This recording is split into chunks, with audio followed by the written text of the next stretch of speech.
space. I'm not too sure about this Lolita pick. Gideon, how about you? I want to see a coordinated team play. When you see torn apart memories, they all get behind Lolita, and for the first time, she's going to block all the projectiles. That's what I want to see. It's never been done before, but it'd be very cool if it did happen. That would be a boom, bang, bada bing moment. Huh? It's so specific, though. Look, most of the time when it comes down to something like a Numenor Blast, I'm guessing that they want some form of disengage. And I think this is interesting because I would have preferred something like a high loss, but it works in multiple layers, blocking Selena arrows, a lot of projectiles to protect yourself against, and the Numenor Blast to say, hey, if you want to go in hard. This game, he's using a marksman emblem, the Electro Flash. So perhaps he's looking for more of a sustained game. He just want to stay in the lane as much as he can. If he can bully someone out, great. If not a big deal. Let's not forget that Electro Flash is one of the few emblems that actually scale pretty well towards the later stages of the game. Remember, BTK have a lineup that is really, really tanky. He's not going to be able to secure those kills as easily as most people think. So I think this is just a great adaptation coming in from NAVI. Yeah, and NAVI is super aggressive. Defender leaving the XP lane early on, not even a minute in, helping clear this side of the jungle for Sunset Lover. Getting that Little Wanderer real quick. Now you can kind of see what the Selena's doing. Earlier, when Selena made her debut here in M3, not so much. It did not help. But now, a minute in already, I can see how different it is for NAVI. Yeah, I mean, Sawo's got to be very, very careful. If he goes down early, it's going to be difficult. But yeah, you can see the small interactions. The shield is going to be able to block the Abyssal Arrow. You don't really get stunned. Walk away, it's fine. That's the main idea. Up top, it's going to be a 2v1. Sawo trying to help out. In mid, it's the same, but mirrored over for BTK. Arrow thrown out, trying to hit that. And Zane, very comfortable. Very comfortable, no pressure at all. Did he lose it? He did! He lost it. Oh, that's why. The comfort is not on his side. Oh, no, that's a little unlucky, but you can tell that Zane did not want to use that retribution. He's got bigger fish to catch, like the turtle that he wants to hang around. Just a little unlucky there. That's fine, but let's see. This first turtle is going to mean so much for NAVI, and BTK, they want to drag this turtle out for as long as possible. It's so curious, was that well-timed, or was that just Zane complacent with his small camp take? He's very complacent because he can definitely wait out the damage from the Abyssal Trap and then continue on. Oh well, let's see. I hope they don't miss out on this one. Priority going over to BTK, 4 members here. That's going to be 4 from NAVI answering back. Real manipulation set in. Defender pushing them back with the Cotter in the Inferno and the Vengeance. He's still alive. Sunset Lover confirms it. First blood drawn though by Fried Chicken. Turtle for the hero. I think Naros Vincere walked away with that happy. Yeah, I think unfortunately Nagib got cancelled out. They knew it was kind of strange how the fight went down. I think Nagib didn't really communicate with the rest of the team that, you know, Shark was standing a little nearby. Sawo was a little low, so he couldn't do much but just being living artillery, same as Nagib. However, Shark getting a great cancel on that real world manipulation made all the difference. Yeah, and right now, let's look at the butterfly effect. Let's look at the level from Sunset Lover. Level 6. Mobile Zane just reached level 5 just by missing out on one creep, just by missing out on that turtle. We can definitely see a big change in EXP. He wants to get ahead here. Lil is protecting himself, but Navi look for the counterattack here. Void Crystal dropped in by Nagib. Sunset Lover, he can try to go deep, but they're already ahead, about 1,000 gold already. And now you can see how difficult it is as a gold laner to not have that range advantage. Yes, Victor's bullying over Lil, but the gold lead speaks for itself. Let's look at the items.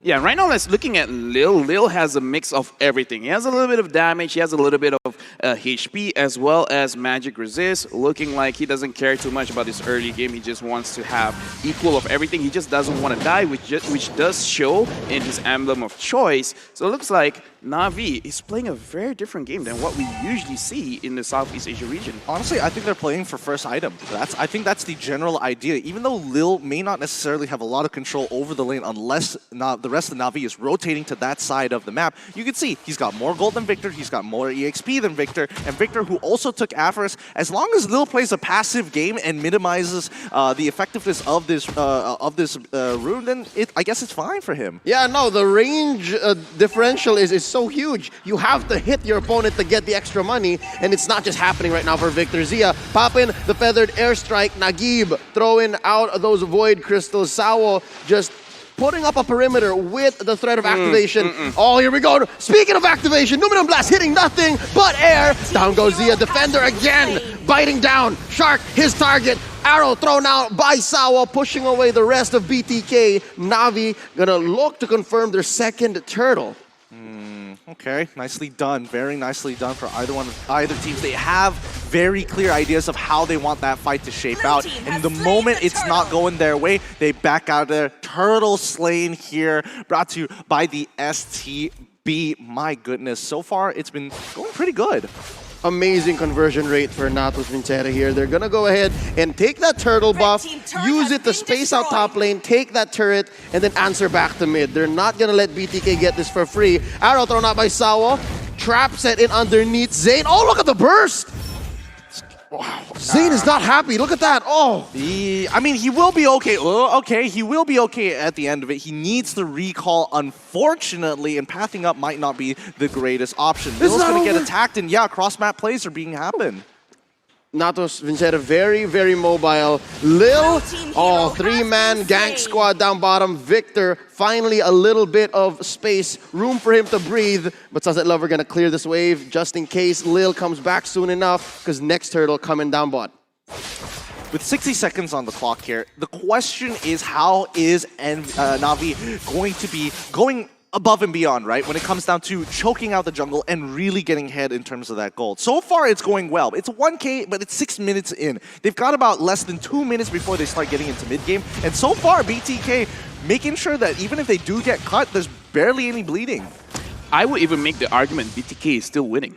Because even though they're down in gold with this kind of composition, as long as you don't die so much in the early game, you're doing well because they have a lot of scaling heroes with the Yisun Shin, with Zia on the far side. It's going to hurt later on in the stage of the game. And Brody has a lot of range, but Farsa is the queen of range. So the pressure's on Navi. Navi has to go really fast. Navi has to use their range, use the early pressure that Sunset Lover and Sawa are putting, and then make the most of it. You're right, 1 and 2 in 7 minutes. That doesn't really inspire any sort of confidence.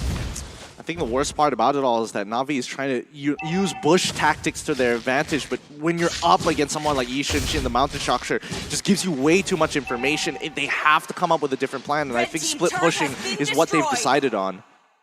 And slowly, I think Navi's using this pressure, using this time to kind of change up, get their hands on the clutch and change the way that they attack, because instead of looking for fights, instead of looking for kills, they're taking turrets. Yeah, I mean, the split push is confident here, but I want to see more from them. Oh, puncture in. Shark not looking great. Sawa misses the dive in. Now Navi, they're going to try to find one. Instead, they got caught out. Sunset Lover goes down. Point blank feathered airstrike. Defender caught out far away from home. Mountain Shocker setting them in. And a jump by Victor. Defender pops the Vengeance, pops the Counter Inferno. He's not going to live. Mobas ain't popping the passive left and right. A lot of crit, a lot of bursts from this Yisun Shin. And just like that, BTK are ahead again. Can Lil finish this off? I don't think he does not have torn apart memories, unfortunately. And BTK are doing a phenomenal job now in the driver's seat during this the mid game so far. With the next Lord coming up, I think, Navi at this point of time, they've got to make some kind of god tier play. Oh, they catch him. That's Zia catching a face full of torn apart memory. As you just mentioned, Lil gets it off cooldown, and I think BTK lost track of when it was ready, too. Yep, they hopefully open up mid here, but here comes the Numinum Blast. Oh, did not get the flicker in, but Nagib a little too confident. Mobazane free hits to the face. It's interesting how this fight is turning up. I think there's a lot of disrespect on either side. Navi, using real world manipulation right in front of somebody's face like that, especially when you're up against a jungler who's definitely 2 levels above you. You're hitting above your weight at this point. Out of your league, even. You have a shield as an Eve, but it's not that huge. And just like that, it opened up bottom lane for Victor. Yeah, and I do have to say, when we talk about Naqib, he has done it twice now. When he opened the real-world manipulation in an open space, giving opportunities for BTK to really put on the pressure on him based on his own mistakes. So far, Defender, being the bigger brother, has helped him out. But he himself has to watch himself because later stages in the game, right now, BTK, engages, Sunset Lover going in Victor. front, but nothing's happening. Catches an arrow. Up top, there's a skirmish. 1v2 defender versus White Chicken and MOBA Zane. Yeah, Lafel, you were saying.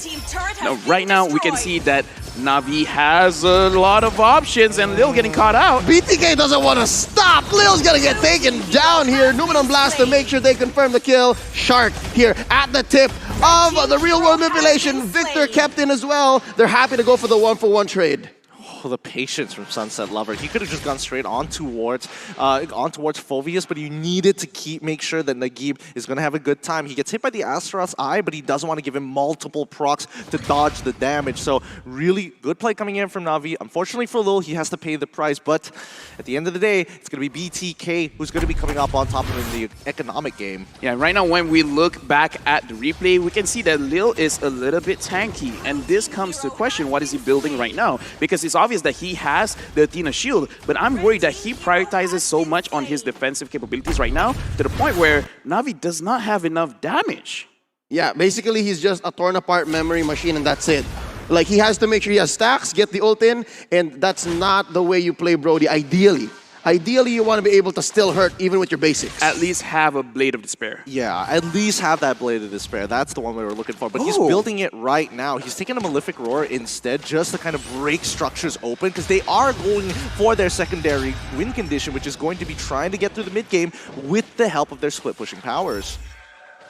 And right now, the map is open for BTK. Interestingly enough, it's these false engages, these wrong entries. And look at this, they're answering back. Sawa confirms the kill off of the manipulation, but it's a trade. Mobazane takes down Lil. Nagib follows through. 2 for 1 so far, and the Lord is still for BTK. Right for the taking. Down goes Sunset Lover as Victor dances right around him. Defender, the Flaming Demon. He's running away. Contra Inferno in tow. Lord has been reset, but that's still all 4 members remaining for BTK ready to take this Lord. What a turnaround. What a retake. Ooh, that was good. That was good coming in from BTK, but Navi needs to realize that going in with so many dashes, I mean, Fried Chicken, he's having the time of his life here. He's like, when do you want me to use my ultimate? Now? A bit later? I can wait. It's fine. Give me another proc. I don't mind. There's no way they are getting through this absolute trope of BTK when they're surrounding and making sure MOBA Zane has the space. Hyped up Mobazane has not disappointed as of right now. Again, people know him as a marksman main. And when he positions like this, even though it looks bad, it's still good. And the fact that BTK, they have the instinct to always look at him. And it's like, wait, he's a bit out of position. We have to go to him. We have to protect him. And in this kind of situation, BTK looks more experienced in team fights. Oh, just like that, Nagib destroyed by BTK, and they're not done. Numinum Blast keeping him in check. Shark gets 3 for none, double kill for Mobazane, and they're still going in. Sunset Lover, Thorn Rose to survive the assault. Lord marching down bottom. What a synchronous push. Top lane tier 2, bottom lane inhibitor. You can count the seconds before it's over, because ladies and gentlemen, BTK has come to play. They take down Navi. GG, well played. The Bloodthirsty Kings take their first win here at M3 against Navi. A really good game as well. Great draft overall. It really set in stone how tempo needs to be controlled.